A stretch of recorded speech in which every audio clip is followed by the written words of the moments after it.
आज हम लोग करेंगे क्वेश्चन नंबर 2 एक्सरसाइज 1 का, जिसमें कहा गया है कि let E G and N represent the magnitude of electromagnetic gravitational and nuclear forces.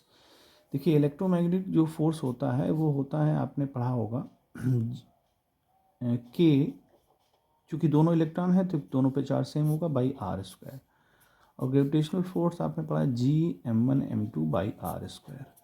Nuclear forces चूँकि वो न्यूक्लियस के अंदर लगते हैं प्रोटॉनों के बीच, तो यहाँ पर देखिए इलेक्ट्रॉनों की बात हो रही है ना।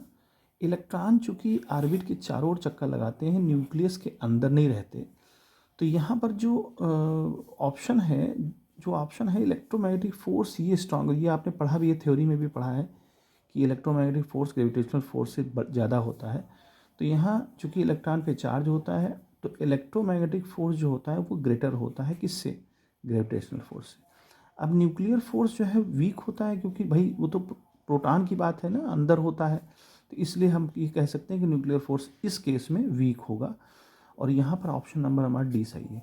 लेकिन अगर यहीं पर अगर मान लीजिए प्रोटॉनों की बात हो रही होती, चूँकि इलेक्ट्रॉन्स की बात हो रही है, प्रोटॉनों की बात, तो वहाँ पर भी न्यूक्लियर फोर्स स्ट्रॉन्गेस्ट फोर्स होता।